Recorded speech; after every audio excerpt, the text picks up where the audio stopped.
අයිබෝන් ඔබ බික් ෆෝකස් සමගින් එකතු වෙන්නේ ඔබ දන්නවා මේ වන විට මුළු ශ්‍රී ලංකාවම අයහපත් කාලගුණේ හේතුවෙන් පීඩාවට පත්වී තිබෙන මොහොතක්. එනිසාවෙන් අපි අද හිතුවා මේ පවතින වර්තමාන තත්ත්වය සහ අනාගතයේදීත් මේ තත්ත්වය උද්ගත වේද කියන කාරණය පිළිබඳව බික් ෆෝකස් තුළින් කතාබහ කරන්නට. අපි අද කතා කරන්නේ ජල ගැලීම් හා නායම් අවම කිරීමේ ජනතා වගකීම කියන මාතෘකාව යටතේ තමයි වැඩිදුර කතාබහ කරන්නේ. ඔබට හැකියාව තිබෙන අපගේ Facebook ලයිව් එක ඔස්සේ අපත් සමගින් සම්බන්ධ වෙන්න ඔබේ තිබෙන ප්‍රශ්න අපට යොමු කරන අපි සූදානම් මේ පිළිබඳව අද දවසේදී කතාබහ කරන්නට. අපත් සමගින් එකතු වෙනවා SPC සුගීශ්වර වාරිමාර්ග අධ්‍යක්ෂ ජල විද්‍යා සහ අපදා කළමනාකරන වාරිමාර්ග දෙපාර්තමේන්තුව අපි ආයිබෝන් කියලා ඔබතුමාව පිළිගන්නවා. ඒ වගේම තමයි අපත් සමගින් එකතු වෙනවා ඉංජිනේරු ආචාර්ය ආසිරි කරුණාවර්ධන අධ්‍යක්ෂ ජෙනරාල් ජාතික ගොඩනැගිලි පරිශ්‍රණ සංවිධානය ඔබතුමාත් අපි තාමත් ගෞරවයෙන් පිළිගන්නවා. අපි වර්තමාන තත්වයෙන් පටන් ගමු. දැන් මොන වගේ තත්ත්වයක්ද අධ්‍යක්ෂකතුමනි තියෙන්නේ දැන් කාලගුණය දැන් අපි හිතනවා මේ යම්තාක් දුරකට අයි පැහැබර වේගෙන එනවා කියලා අපිට අද දවසේදී දකින්නට හැකියාව ලැබුණා. නමුත් ගංවතුර අඩුවමින් පවතිනවා කියලා වාර්තා වෙනවා. නමුත් ඇතැම් ප්‍රදේශවලට යම්කිසි වැඩිවීමකුත් වාර්තා වෙනවා. මේ මොහොතන් විට මොන වගේ තත්ත්වයක්ද තියෙන්නේ? ඔව් ඇත්තටම මම පොඩ්ඩක් පසුබිම් විස්තර කරලා ඉන්නම් මේක සම්බන්ධයෙන්.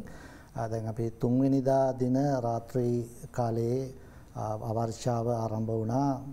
තදබල විදියට දිවයිනේ ගංගාඩෝනි කිහිපයකම ධාරා ප්‍රදේශවලට වර්ෂාව ලැබුණා. සැලකිය යුතු තරම් විශාල වර්ෂාවක් එතනින් නැවතුනේ නැහැ. ඊළඟට හතරවෙනි දින රාත්‍රී කාලයේත් සැලකිය යුතු මට්ටමේ ප්‍රබල වර්ෂාපතනයක් ලැබුණා. මේ කලින් සඳහන් කර ගංගාඩෝනි වලට මේ කියන්නේ ඩෝනි වශයෙන් සඳහන් කරනවා නම් කළු කැලණි සහ අත්තන ගලුවේ ප්‍රධාන වශයෙන්. තවත් ගංගාඩෝනි කීපයකට වර්ෂාව ඇදහැල්ලා. නමුත් බරපතල තත්ත්වයේ වර්ෂාව ඇදහැල්ලා මේ ගංගාඩෝනි වලට. ඒ තත්ත්වය හේතු කොටගෙන තමයි ප්‍රධාන වශයෙන් මේ ගංගාඩෝනි තුනම පහත් බිම් ප්‍රදේශ ගං වතුර තත්ත්වයකට ගියේ.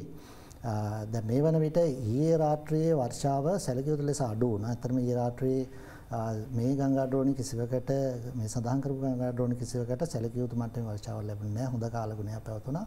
මේ තත්ත්වය නිසා දැන් තියෙන ගං වතුර තත්ත්වය ඉතා සුළු වශයෙන් බැහැගෙන යනවා. නමුත් විශේෂයෙන්ම පහළ ප්‍රදේශයේදී මුහුදට ආසන්න කොට්ටාශවල ගං වතුර තත්ත්වය තවදුරටත් යම් මට්ටමකින් ඉහළ යාමනුත් වරින් වර ඇති වෙන්න පුළුවන්. මේකට හේතුව වෙන්නේ මුහුදේ පවතින උස් පහත් වීම අපි කියනවා ටයිඩ් එක කියන එක මත මේ ජල ගලණය යම් තාක් දුරකට යම් වෙලාවල බාධා ඇති වෙනවා. අපි දන්නවා වඩදිය බාධිය කියන තත්ත්වයන් බලපානවා. ඒ අනුව පහළ ප්‍රදේශවල උදාහරණ වශයෙන් කැලණිගඟ ඩෝනි කඩුවෙල කොළොන්නාව වගේ ප්‍රදේශවල තවදුරටත් යම් සුළු වර්ධනයක් සිද්ධ වෙන්න පුළුවන්.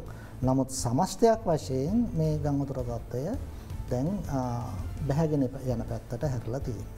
හොඳයි ඉංජිනේරුතුමනි ඔබෙන් දැනගන්න කැමතියි දැන් විශේෂයෙන්ම නායමේ අනතුරු ඇඟවීම් මේ වන විටත් නිකුත් කරලා තියෙනවා. ඒ වගේම තමයි අපිට අවාසනාවන්ත විදිහට මරණ කිහිපයකුත් වාර්තා වුණා. දැන් මේ වන විට මරණ 14ක් වාර්තා වුණා මේ අපදා තත්ත්වය නිසාවෙන්. කොහොමද මේ නායමේ අනතුරු ඇඟවීම් තවදුරටත් ක්‍රියාත්මක වෙනවාද? ඒ ආශ්‍රිත ජනතාව මේ වෙනට ඉවත් කරලා තියෙනවද? මොකද්ද තත්ත්වය?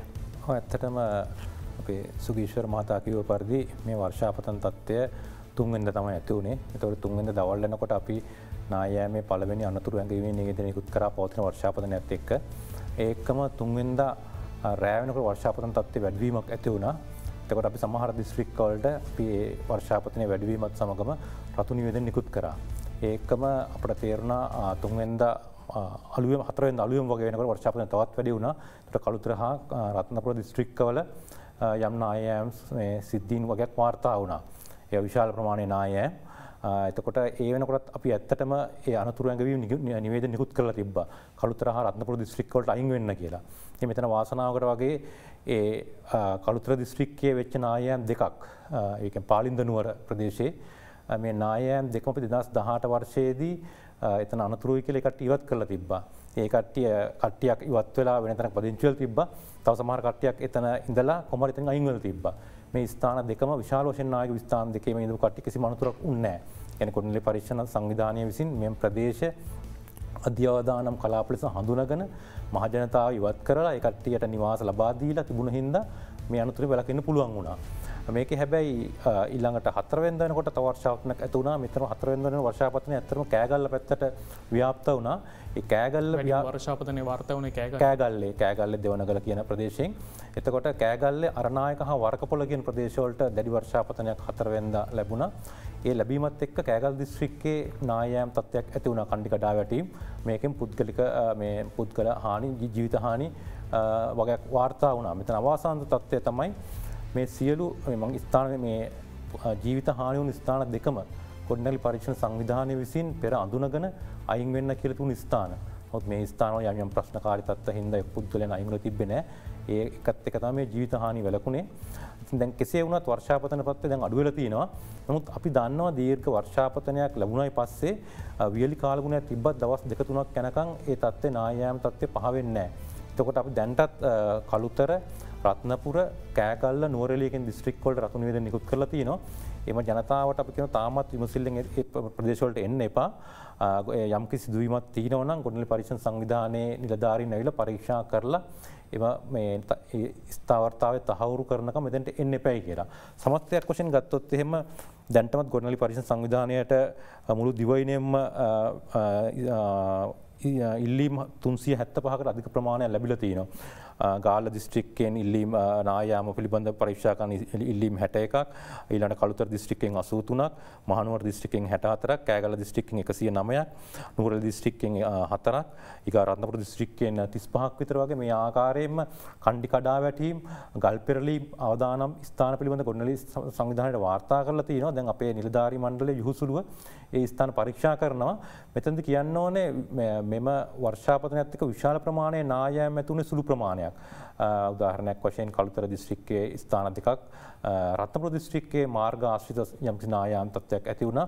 ඒකම කෑගල් දිස්ත්‍රික්කයේ අරනායක හා වරකපොළ යන දිස්ත්‍රික්කවල ඇති වුණා. මේවා සුළු ලොකු විශාල ප්‍රමාණයේ නායෑම් 4-5ක් ඇති වෙනකොට කණ්ඩි කඩා වැටීම් තමයි විශාල වශයෙන්ම ඇති වෙලා තියෙන්නේ. මම හිතන්නේ මෙතන වැඩි හරියක් තියෙන්නේ කණ්ඩි කඩා වැටීම් හා ඉරු කඩා වැටීම්. ඉතින් මෙතනදී අපිට තේරෙනවා මේ මහජනතාවගේ ක්‍රියාකාරකමුත් මේකට යම් තාද්දුට බලපානවා කියන එක. ඉතින් අපි ඉස්සරහා සාකච්ඡා කරමු කොහොමද මේ මහජනතාවගේ මේක සහභාගී කරගෙන මේ තත්ත්වය වළක්වා ගන්නේ කියන එක. හොඳයි. අපි දැන් කතා කරනවා දැන් කාලයක් තිස්සේ මේ වතුරට යට වෙන ප්‍රදේශ පිළිබඳව. දැන් අපි දන්නවා මේ දවස් 2-3ක් එක දිගට වැස්සොත් පහත්බිම් කඩුවෙල ප්‍රදේශය පියකම මේ වගේ පැති ගොඩක් යට වෙනවා. හැමදාම අපි අත්දකින දෙයක්.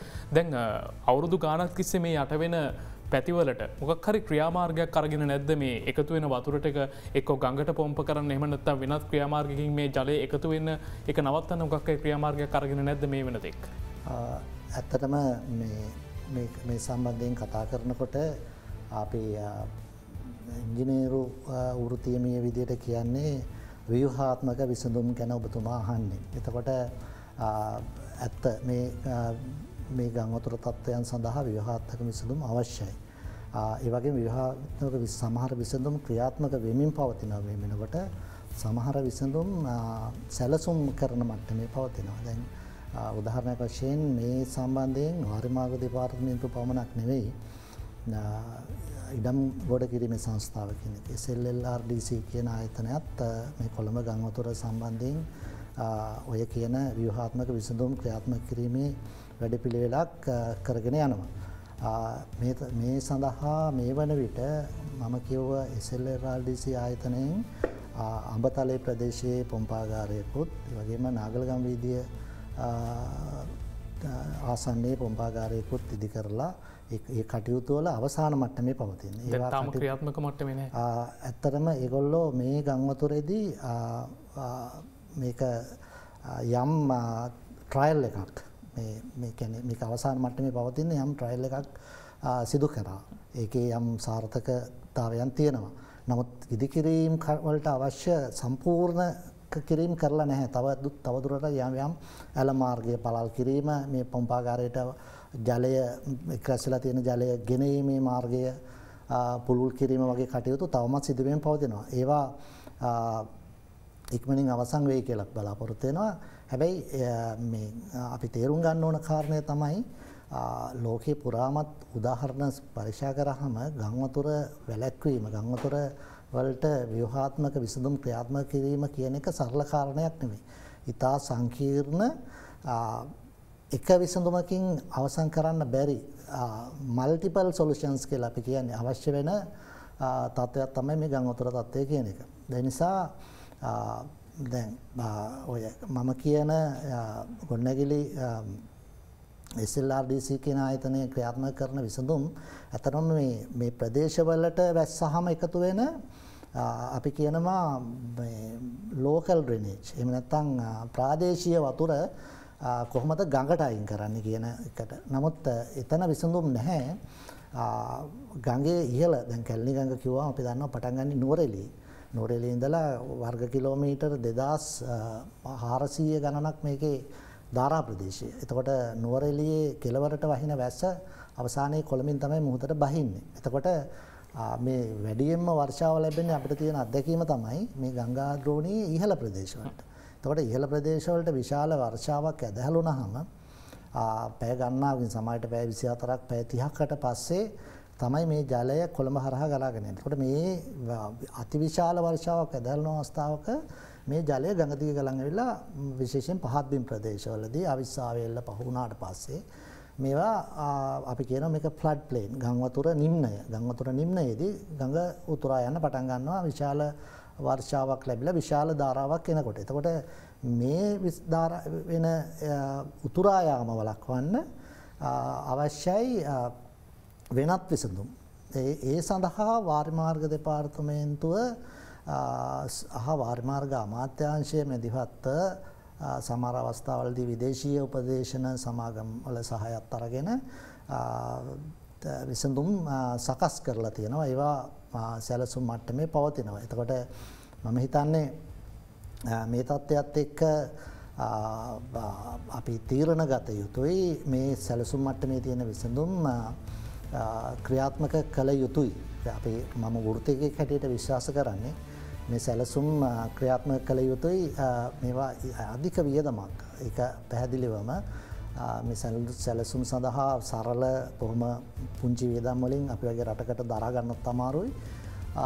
නමුත් මේ ගං වතුරක් ආවහම සිද්ධ වෙන හානිය බැලුවහම ඒ තේපල විනාශය ඒ වගේ කාරණා ඒ වගේම මහජනතාව පත්වන අපහසුතා වගේ කාරණා බැලුවහම මේ වගේ විසඳුම් ක්‍රියාත්මක කරන්න යම් ආකාරයේ මූල්‍ය ප්‍රතිපාදන සොයාගත යුතුයි. අපි ක්‍රමයෙන් අවුරුදු ගණනාවක් තුළදී හෝ ක්‍රමයෙන් ක්‍රියාත්මක කළ යුතුයි. මම හිතන්නේ මේ රජය ඒ වගේ විසඳුම් සලකා බලමින් ඉන්නවා කියන ආරංචි තමයි අපිට තියෙන්නේ.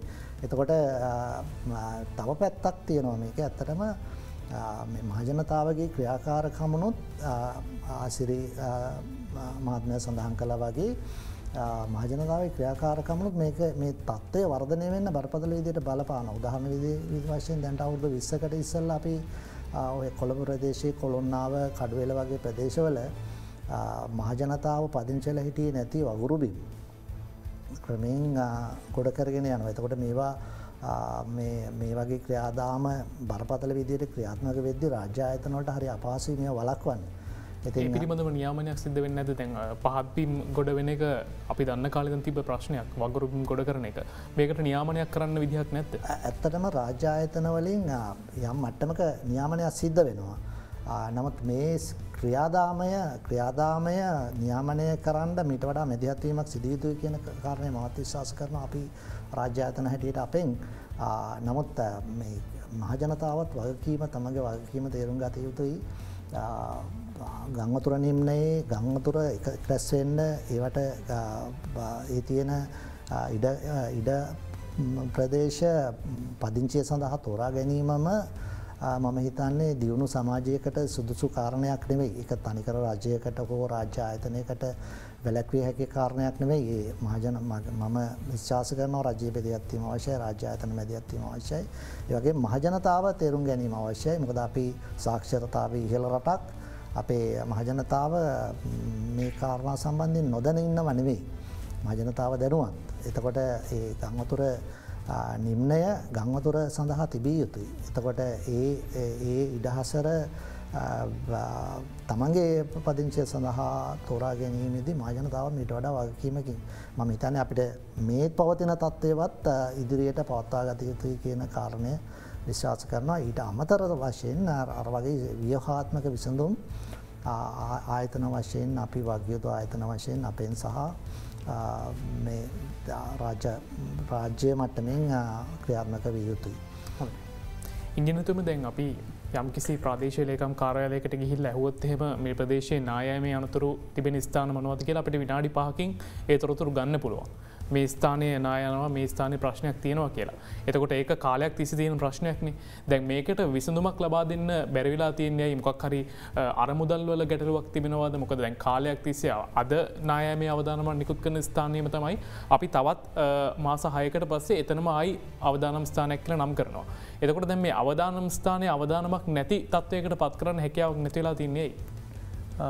ඇත්තටම මේකට විසඳුමක් විදියට අපි ගොඩනැලි පරීක්ෂණ සංවිධානය ආපදා කළමනා කරන අමාත්‍යංශයට තියෙන ආයතන දැන් අපි විසඳුම් ඉදිරිපත් කරලා තියෙනවා. ඒකේ මූලික පියවරක් වශයෙන් ගොඩනැලි පරීක්ෂණ සංවිධානය නායෑම් සිතියම්ගත කිරීමක් කරලා තියෙනවා ලංකාව පුරා. මම හිතන්නේ ලංකාවේ තියෙන ආපදා වලින් නායෑම් ගම් වතුර සුලිසුලන් ඒ ආපදා වලින් දැන්ට සිතියම්ගත කිරීම ඉවර කරලා තියෙන එක ආපදාවක් තමයි නායෑම් කියන එක. එතකොට දැන් අපිට තියෙනවා සිතියම් මාර්ගයෙන් එකට 10000 කියන පරිමාණයේ සිතියම් වලින් මොන ප්‍රදේශවලද නාය යන්නේ ඒ නායෑමේ තියෙන අවදානම් මොකක්ද කියන එක. එතන අපි අධි අවදානම් කලාප, මධ්‍ය අවදානම් කලාප හා මධ අවදානම් කලාප වල වෙන් කරලා තියෙනවා. මෙතන තියෙන ප්‍රශ්නය තමයි එතකොට අපේ සිතියම්ගත කිරීමට අනුව ලංකාවේ භූමි ප්‍රමාණයෙන් 120ක් නායෑමේ අවදානමක් තියෙනවා. මේ 120 ඇතුළත ලංකාවේ ජනගහනය 130ක් ජීවත් වෙනවා. ඔබතුමාට තේරෙනවා මේක සංකීර්ණ ප්‍රශ්නයක් කියලා. ලංකාවේ ජනග්‍රහණයෙන් 130ක් නායෑමේ ප්‍රදේශවල ජීවත් වෙනවා. එතකොට බොහොම කට්ටියක් ඉන්න සමහර කට්ටියක් අපේ සිතියම්ගත කිරීම අනුව පවුල් 15000ක් ගෙවල් 15000ක් පමණ අධි අවදානම් කලාපවල ජීවත් වෙලා ඉන්නවා. ඒකට ඒගොල්ලන්ට විසඳුමක් විදියට ඇත්තටම ওই ව්‍යුහාත්මක විසඳුම් කියන ඒවා ප්‍රායෝගික නැහැ. මොකද ඒක අපි වගේ රට දරන්න අමාරුයි. එතකොට අපි ඇත්තටම 2016 වර්ෂයේ අරනායක නායෑමෙන් පස්සේ ඒක විසඳුමක් විදියට අධි අවදානම් කලාපවල ජීවත් වෙන ජනතාව සුරක්ෂිත ස්ථාන පදිංචි කරන්න වැඩපිළිවෙල පටන් ගත්තා. එතෙන්දී මධ්‍යම රජයේ අනුග්‍රහයෙන් ඒගොල්ලන්ට පර්චස් 10ක ඉඩමක් වර්ග අඩි 650ක නිවසක් ඉදි කරන්න අරමුදල් සපයල් දෙනවා. මේ ව්‍යාපෘති කෑගල්ල දිස්ත්‍රික්කය ඉතා සාර්ථකව ක්‍රියාත්මක වුණා. ගොඩනැගිලි පරීක්ෂණ සංවිධානය විසින් අරණායක නායෑමෙන් පස්සේ පවුල් 2000ක් වගේ අඳුරගත් අධි අවදානම් කලාප කියලා මේ කට්ටියගෙන් පවුල් 1800ක් විතර දැන් වෙනකොට සුරක්ෂිත ස්ථාන පදිංචි කරලා තියෙනවා. ඒතකොට මේ වෙච්ච ආපදාවෙන් මේ මෑතකදී වෙච්ච මේ වැසි සත්‍යයත් එක්ක මේ පදිංචි කරපු කිසිම පවුලකට හානියක් වුණේ නැහැ. එතකොට අපට පුළුවන් නම් මෙන්න මේ පවුල් 15000 සුරක්ෂිත ස්ථාන පදිංචි කරන්න පුළුවන් නම් ජීවිත හානි කෙනෙක් වළක්ව ගන්න පුළුවන්. දැන් මොකක් හරි එතකොට මේ ක්‍රමවේදයක් තියෙනවා. මේකට මධ්‍යම රජය අරමුදල් කරලා තියෙනවා. අත්ලබා දීලා තියෙනවා. කෑගල් දිස්ත්‍රික්කයේ ගෙවල් 7600ක් හදලා තියෙනවා. අනිකුත් දිස්ත්‍රික්කවල 2017 නායෑමෙන් පස්සේ කළුතර, රත්නපුර, ගාල්ල, මාතර ඒ දිස්ත්‍රික්කවලත් නුවරඑළිය, බදුල්ල දිස්ත්‍රික්කවල යම් ප්‍රමාණයක් කරලා දැන්ට ගෙවල් 3000ක් වුණ හදලා ඉවර කරලා තියෙනවා. තව ගෙවල් 3000ක් හැදමින් පවතිනවා. මෙතන හැබැයි මේ ව්‍යාපෘති යම්කිසි මන්දගාමී තත්ත්වයක් තියෙනවා. මොකද අපි මේ අරමුදල් ලබා දෙන්නේ නිවස හිමියට තමයි ගිය හදන්න කියන එක. එතකොට එතුමා යම්කිසි වෘත්තියක් කර තමයි මේක කරන්නේ. එතකොට යම්කිසි මේකෙදි මන්දගාමී තත්ත්වයක් තමයි අත්දකලා තියෙන්නේ. එතකොට මේක කඩිනම් කරන්න අපේ කරුවමත්තුමා හා අපේ අමාත්‍යාංශ සාකච්ඡා කරලා ඒකන්තුමත් එක්ක අපි කොන්ට්‍රැක්ටර් ඩ්‍රිවන් ඒ කියන්නේ කොන්ට්‍රැක්ටර් කෙනෙක් හදාගෙන අරගෙන මේ එයාට දීලා මේ වැඩ පිට කඩනම් කරන්න දැන් සාකච්ඡා කරන් යනවා. මේක ඇත්තටම ගිය අවුරුදු සාකච්ඡා කරන් ගියා. නමුත් මේ තත්ත්වයක් එක්ක අපිට ඒක කරගන්න බැරි වුණා. අපි මේකට පෙරසවි නිවාස ක්‍රමයක් වගේ අපි යෝජනා කරා. එතකොට දවස් මාස 3කින් වගේ මේ නිවස හදාගන්න පුළුවන්.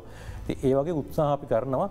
අපි කොහොම හරි මේ අවුරුද්ද ඇතුළත ගෙවල් 1000ක් හදන්න මේකෙන් බලාපොරොත්තුවක් තියෙනවා. බලලා ඒක දැන්ටත් තව ඉක්මනට මේ ක්‍රමදේවේදී ඉක්මනට කරන් ගියොත් මේ ජීවිත හානි වළක්ව ගන්න පුළුවන්. ඊගාවට මෙතුමා කිව්ව මධ්‍ය අවදානම් කලාපවල ඉන්න ජනතාවට ඒ අවදානම් අවම කර ගැනීම සඳහා විශාල ප්‍රමාණයේ ව්‍යාපෘති අපි ව්‍යාපෘතියක් ගෙනල්ලා තියෙන මධ්‍යම රජයේ අරමුදල් ඇතුව ආසියානු යටිතල පහසුකම් සංවර්ධනය කිරීමේ බැංකුවේ අරමුදල් එක්ක මෙතනින් ලංකාවේ හඳුනාගත්ත ස්ථාන 150ක් පමණ නායෑමේ අවදානම අවම කරනවා. මේකට පාසල් ආශ්‍රිත නායෑම්, ආරෝග්‍ය ශාලා, ඒකම මහා මාර්ග ආශ්‍රිත නායෑම්, විශේෂයෙන්ම උඩරට දුම්රිය මාර්ගයේ තියෙන නායෑම්, රඹුක්කන ඉඳන් බතුල්ල තියෙන නායෑම් අවම කිරීම අවුරුදු 3ක් ඇතුළත කරන්න බලාපොරොත්තු වෙන. එතන මේ ව්‍යාපෘතිය කරාම හුඟක් මං හිතන්නේ අපට මේ මධ්‍යම අවදානමේ තියෙන නායෑම ස්ථාන අවම කරගන්න පුළුවන්. ඊට අමතරව වැඩි ප්‍රමාණයක් ජීවත් වෙන්නේ නායෑමේ මද අවදානම් තියෙන කලාපවල. එතකොට මේ කලාපවල තියෙන්නේ අපි කියන්නේ living with landslide. නායත් එක්ක කොහොමද ජීවත් වෙන්නේ කියලා. එතකොට අපි එතන භූමි පරිහරණ රටාව හරියට සකස් කරගන්න ඕනේ. ජල වාහන රටාව හරියට සකස් කරගන්න ඕනේ. ඒකම ඒ යම්කිසි වර්ෂාපතනයත් එක්ක වෙන අවදානම ඒ ජනතාවට දැනුම් දෙන්න නායෑමේ పూర్ව දැනුම් දීමේ ක්‍රමවේදය තව දියුණු කරන්න ඕන. දැන්ට ඔබතුමා දන්න ගොඩනැගිලි පරීක්ෂණ ආයතනය නායෑමේ పూర్ව දැනුම් දීමේ නිවේදන නිකුත් කරනවා අර රියල් ටයිම් රේන්ෆෝල් එක. ඒ වෙලාවේ ලැබෙන වර්ෂාපතනයත් එක්ක 2012 වර්ෂයේ ගොඩනැගිලි පරීක්ෂණ ආයතනයේ තිබ්බා ඒ වගේ මුලින්ම පටන් ගන්න ගොඩනැගිලි පරීක්ෂණ සංවිධානය තමයි පටන් ගත්තේ මේ රියල් ටයිම් රේන්ෆෝල් කියන එක.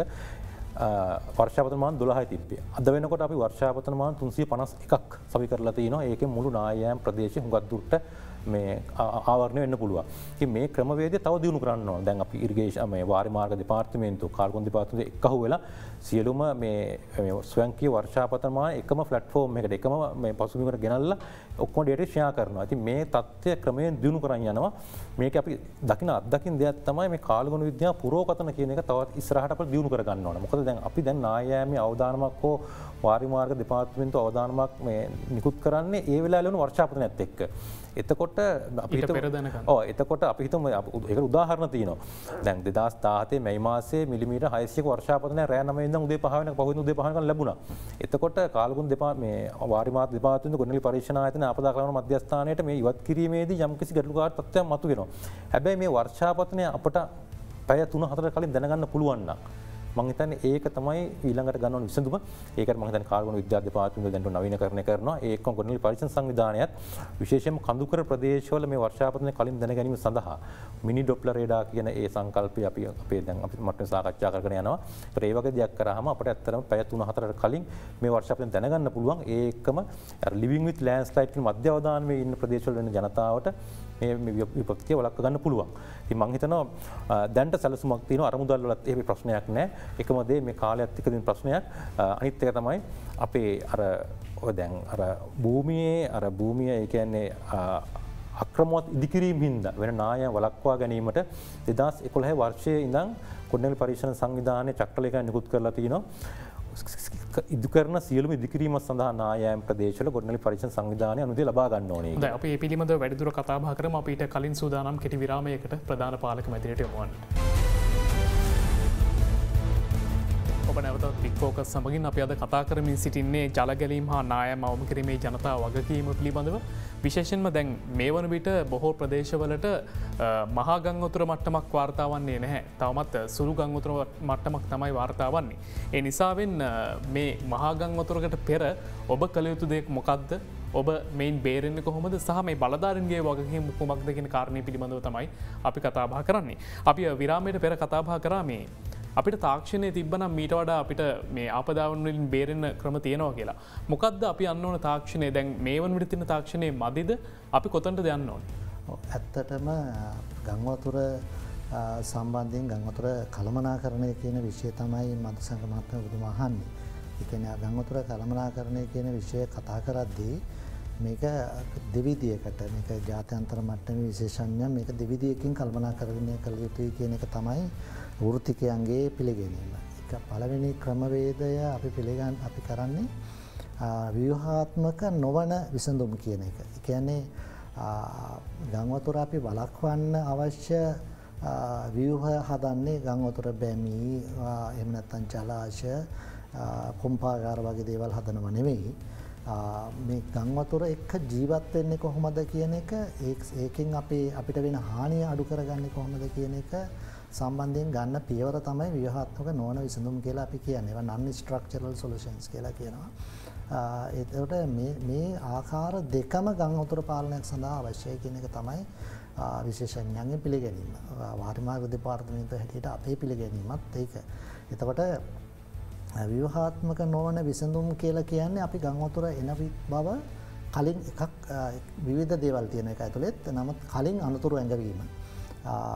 හෙට උදෑසන සිට ගංවතුරක් එන්න පුළුවන් කියලා අද ගංවතුර නැති වෙලාවේ අපිට අනතුරු අඟවන්න පුළුවන් නම් මහජනතාවට පුළුවන් මෙන්න මේ ප්‍රදේශවලට මෙන්න මේ ඔබේ නිවස දක්වා එන්න පුළුවන් කියන එක අනතුරු අඟවන්න පුළුවන් නම් එතකොට මේ මහජනතාවට පුළුවන් තමන්ට ආරක්ෂාවීම සඳහා තමන්ගේ දේපල ආරක්ෂා කර ගැනීම සඳහා අවශ්‍ය ක්‍රියාමාර්ග ගන්න උදාහරණයක් සුගිෂ්වර මහත්මයා දැන් මේ වන විටත් එහෙම දැනුම් දීම් කරනවා නේද? ඇත්ත වශයෙන්ම මම ඒකයි ඊළඟට කියන්න කතා කරේ. එතකොට වාරිමාර්ග දෙපාර්තමේන්තුව හැටියට අපි අපේ තාක්ෂණය දියුණු කරමින් පවතිනවා. අපේ තාක්ෂණය දැන් උදාහරණයක් වශයෙන් මේ ගංවතුර තත්ත්වය සම්බන්ධයෙන් පුරෝකථන ඉදිරිපත් කරන්න යම් සැලකිය යුතු කාල පරිමාවකට ඉස්සෙල්ලා පුරෝකථන ඉදිරිපත් කරන්න අපිට පුළුවන් වුණා. උදාහරණ වශයෙන් අපි තුන්වෙනිදා අලුයම් කාලය වෙනකොට අපිට පුළුවන් වුණා අපේ පළවෙනි ගංවතුර අනතුරු ඇඟවීම නිකුත් කරන්න. එතකොට ඒක ආපදා කල්පනා කරන මධ්‍යස්ථානය වගේ ආයතන හරහා වගේ මාධ්‍ය හරහා මේක අපිට මහජනතාවට යම් සැලකිය යුතු දුරකට දැනුම් දෙන්න පුළුවන් වුණා. තවමත් අපිට නොහැකි මට්ටම තියෙන්නේ නිවස දක්වා ඔබේ නිවස දක්වා යට විය හැකි. ඔබතුමාගේ නිවසට මම මැසේජ් එකක් එවනවා. ඔබතුමාගේ නිවස යට විය හැකි මෙන්න මේ වෙලාවට. අන්න එතන තමයි අපේ බලාපොරොත්තුව. අපි දැනට ඒ මට්ටමටම දියුණු වෙලා නැහැ. අපි අවංකවම අපේ තත්ත්වය කතා කරන්න එපේ. අපිට ඔබේ නිවසට මැසේජ් එකක් එවීමේ හැකියාවක් නැහැ. අපිට නමුත් අපිට දැනට පුළුවන් කොළොන්නාව ප්‍රාදේශීය ලේකම් කොට්ටාශයේ ගංවතුර අවදානමට පහුගිය ඉතිහාසයේ ලක් වෙලා තියෙන ප්‍රදේශවලට එන්න මෙහෙට වෙනකොට ගංවතුර තත්ත්වයක් ඇති වෙයි කියන අවදානම් නිවේදනය නිකුත් කිරීම දක්වා අපි අපේ තාක්ෂණය දියුණු කළ තියෙනවා. ඒකත් සරල කාරණයක් නෙමෙයි. ඒ සඳහා ඉලෙක්ට්‍රොනික උපකරණ උදාහරණයක් වශයෙන් දැන් අපි කැලණි ගංගාව මොනිටර් කරනවා නිරීක්ෂණය කරනවා කැලණි ගංගාවේ ඉහළ සිටම. ස්වයංක්‍රීය නිරීක්ෂණ උපකරණ සවි කරලා තියෙනවා. උදාහරණ වශයෙන් දැන් ඔබතුමාට මගේ ෆෝන් එකෙන් මට පෙන්වන්න පුළුවන් කැලණි ගංගාවේ පූගොඩ තියෙන ජල මට්ටම මොකක්ද? කොහොමද ජල මට්ටම වෙනස් වෙගෙන යන්නේ කියන කාරණේ. එතකොට ඒ තත්ත්වයට අපි සමහර ස්ථාන දියුණු කරලා තියෙනවා. සමහර දේවල් වලදී අපි රාජ්‍ය නොවන සංවිධානවල සහයෝගය අරගෙන තියෙනවා. අපි වෙන ආයතන උදාහරණ වශයෙන් අපිට ගොඩනැගිලි පරීක්ෂණ ආයතනයේ තියෙන ගොඩනැගිලි පරීක්ෂණ ආයතනය වර්ෂාව නිරීක්ෂණය කරනවා ඉතා හොඳින්. ඒතකොට ඒ නිරීක්ෂණය කරන වර්ෂාව අපිටත් ඕන අවශ්‍ය වෙලාවට බලා ගන්න පුළුවන්. එතකොට අපි වර්ෂාව සහ ගංගාවල හැසිරීම කියන දෙකම තදින් නිරීක්ෂණය කරනවා. ඒ මට්ටමට වෙනකොට මේ වෙනකොට ඒ මට්ටම දක්වා අපි දියුණු කරලා තියෙනවා අපේ සිස්ටම් එක. හැබැයි අපි ප්‍රමාදය වගේ කියලා හිතෙන්නේ නැද්ද මේ ක්‍රමවේදය කරන්න? යම් ප්‍රමාදයන් තියෙනවා. නමුත් අපි ප්‍රමාදයන් කියලා සංගමාතය අපිට මේක අතහලා දාන්න බෑ. අපි ප්‍රමාදයන් තිබුණා නම් අපි ඒවා තේරුම් අරගෙන අපේ වගකීම තමයි අපි මේවා නික්මනින් නිවැරදි කරගෙන මේවා තාක්ෂණය ඉතා ඉක්මනින් ක්‍රියාත්මක කරන. අපේ ඊළඟ අරමුණ තමයි අපි මොනිටර් කරන තත්ත්වය මහජනතාවටත් තමන්ගේ ගෙදර ඉඳගෙන තමන්ගේ ෆෝන් එකේ ඉඳගෙන මේක මේ ගඟේ තත්ත්වය කැලණි ගංගාවට මහජනතාවට කැලණි ගඟ ළඟට ඇවිල්ලා කැලණි ගඟ බලන්න ඕනේ. තමන්ගේ ෆෝන් එක බ්‍රවුස් කරලා මේ ගඟේ මෙන්න මේ ස්ථානවල තත්ත්වය මොකක්ද කියන එක බලා ගන්න පුළුවන් විදිහේ තත්ත්වයක් තමයි නිර්මාණය කිරීම අපේ අරමුණ. අපි ඒක සඳහා වාරිමාර්ග දෙපාර්තමේන්තුව හැටියට රජයේ අපිට මූල්‍ය ප්‍රශ්නයක් නැහැ. රජය සූදානම් මූල්‍ය පහසුකම් ලබා දෙන්න අපිට මේ තාක්ෂණික කාරණාවලදී යම් තව ඉගෙන ගන්න දේවල් තව අපි අත්හදා බලන දේවල් තව මේ රටේ ඉන්න හොඳ තාක්ෂණික දැනුම තියෙන විශේෂඥයෝ ඔයගොල්ලන්ගේ සහයෝගය විදේශීය සහයෝගය මේ සියල්ල අරගෙන අපි මේක කඩිනමින් කරගෙන යනවා. දැන් උදාහරණ වශයෙන් දැනටත් මේ රිවර්නෙට් කියන වෙබ්සයිට් එක දැන් මහජනතාවට පුළුවන් www.rivernet.lk කියන වෙබ්සයිට් එක බ්‍රවුස් කරාම කළුගඟේ කැලණි ගඟේ සමහර ස්ථානවල මොකද්ද ජල මට්ටම කොහොමද පහුගිය කාලය තුල හැසිරෙලා තියෙන්නේ? ජල මට්ටම නැගගෙන ආවද?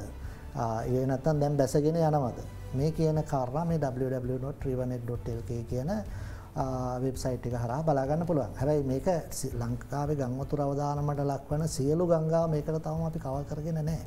නමුත් අපේ ඊළඟ අරමුණ අපි දෙපාර්තමේන්තුව ඇතුලේ අපි වැඩසටහන් සකස් කරන්නේ. අපේ අධ්‍යක්ෂ ජනරාල්තුමා මේ සම්බන්ධයෙන් ලොකු උනන්දුවක් දක්වනවා. ඒ වගේම අමාත්‍යාංශයෙන් මේ සම්බන්ධයෙන් උපදෙස් ලැබෙනවා. එතකොට මේ තත්ත්වය වර්ධනය කළා මහජනතාවටත් මේක බලා ගන්න. මේක පහසුවෙන් බලා ගන්න පුළුවන් තත්ත්වය නිර්මාණය කරන්න අපි මම හිතනවා බොහොම ඉක්මනින් අපිට ඒ සියලු ස්ථානවලට මේ තත්ත්වය අත් කරලා දෙන්න හැකියාව ලැබෙයි. ඒක තමයි අපේ අරමුණ. ඇත්තටම අපි වැඩ කරන්න යම් ටාගට් එකක් තියාගෙන අපේ මෙන්න මේක තමයි අපි ළඟ වෙන්න ඕන තත්ත්වය.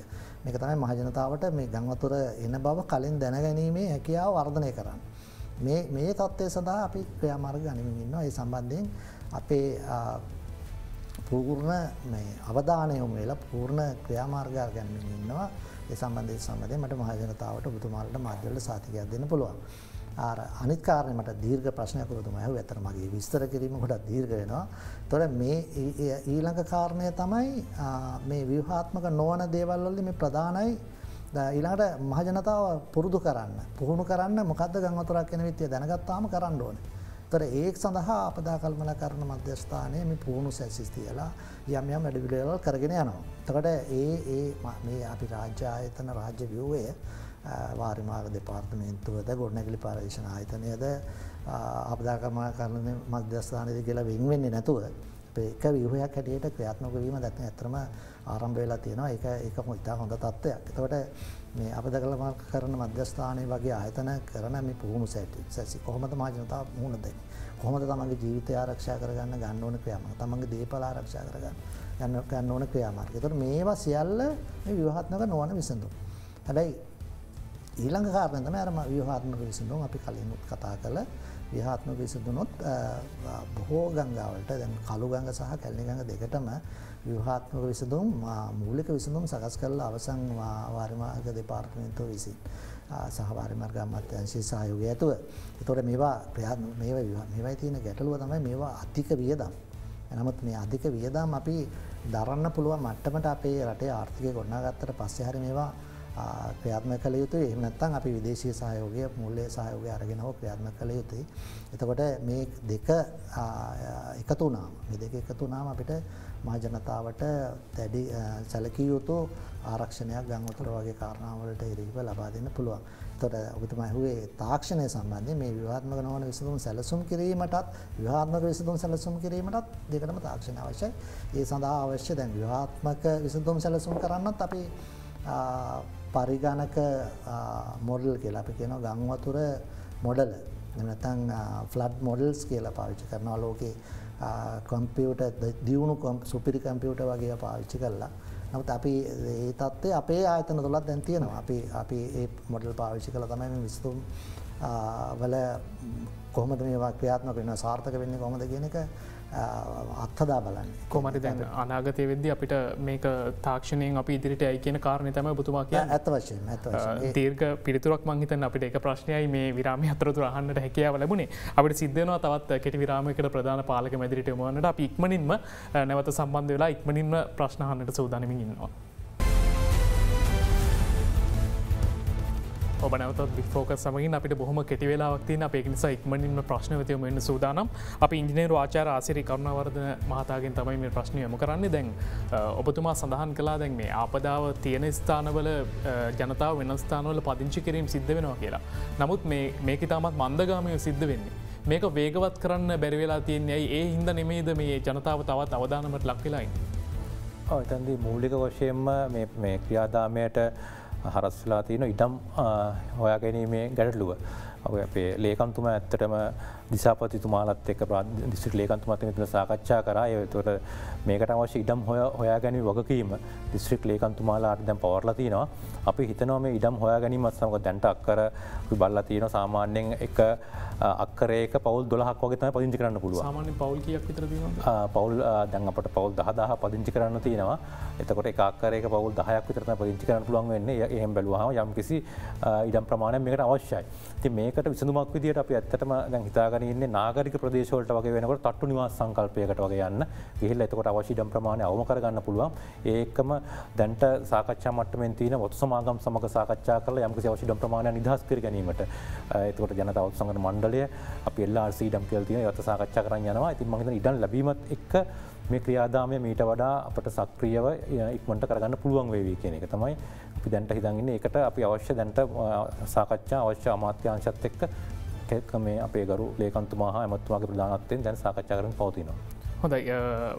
වාරිමාර්ක අධ්‍යක්ෂතුමනි අපිට ප්‍රශ්නයක් කමනවා උදාර වැඩිවර්ධනගෙන් ඔහු සඳහන් කරනවා විශේෂෙන්ම දැන් අපේ ප්‍රදේශවලට යම් ව්‍යාපෘති ක්‍රියාත්මක වෙනවා මේ ගංගතුර තිබෙන අවස්ථාවලදී. සහයේ ගංගතුර බැහල ගීලා මාසයක් තුළ ඇලවල් පිරිසිදු කිරීම වගේ දේවල් සිද්ධ වෙනවා කියන කාරණය.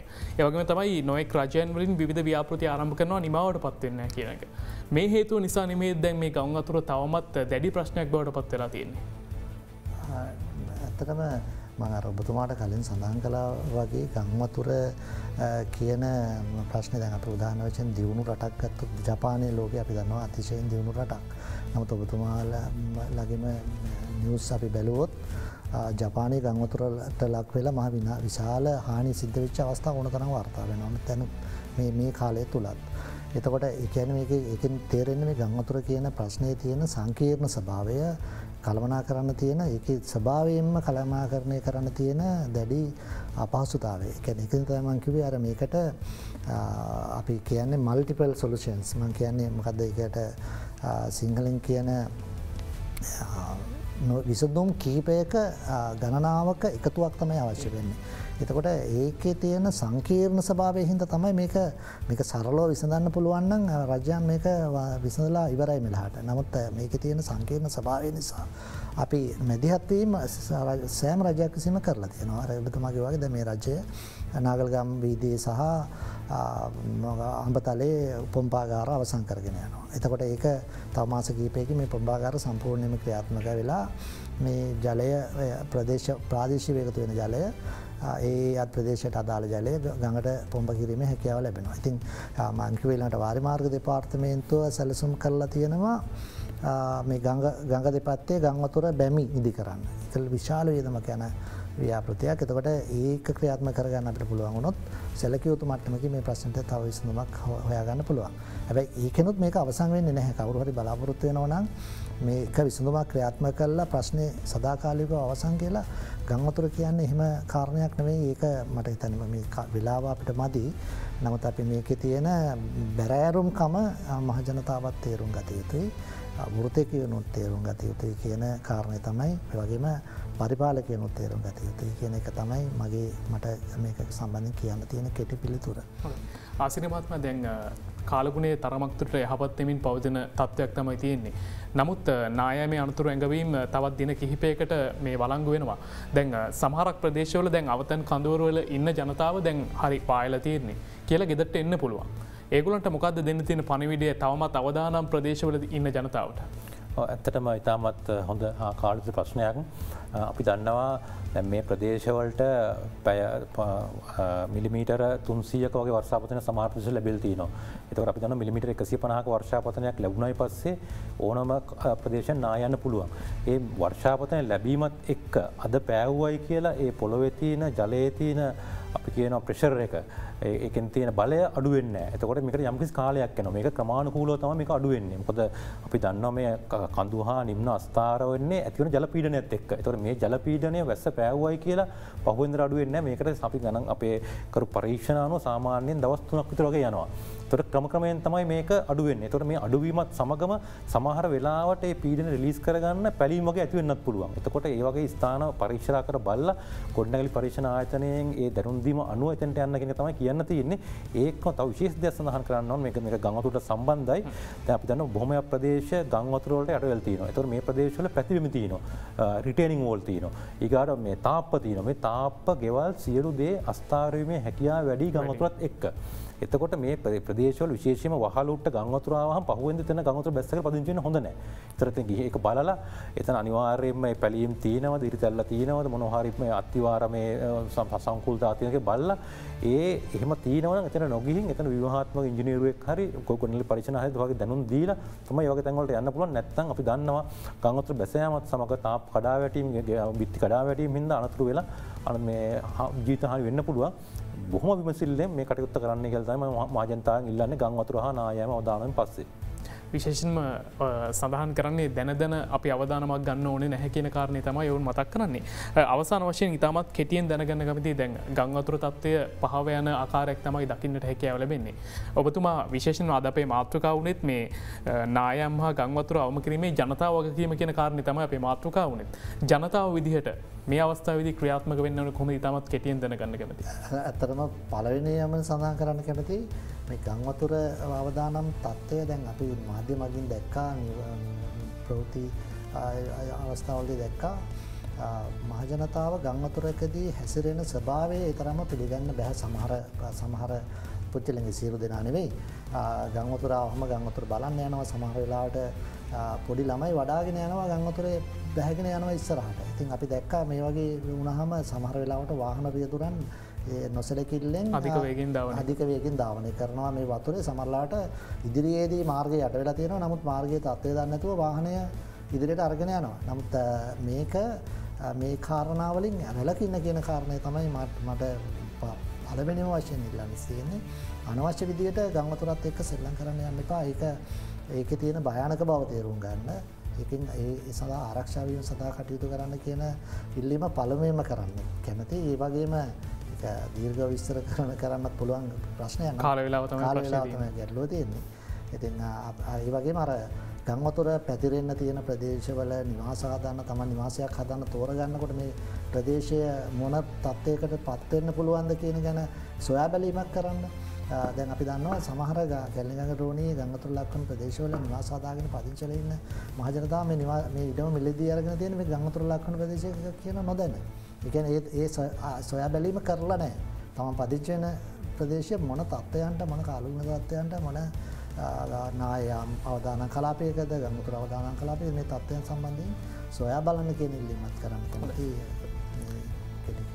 හොඳ අපිට කාලවේලාව තමයි හරස්වන්නේ අද දවසේදී අපත් සමගින් සම්බන්ධ වුණා SPC සුගේශ්වර වාරිමාර්ග අධ්‍යක්ෂ ජල විද්‍යා සහ අපදා කළමනාකරණ වාරිමාර්ග දෙපාර්තමේන්තුවෙන් ඔබතුමාට බොහොම ස්තුතියි අද දවසේදී සම්බන්ධ වුණාට.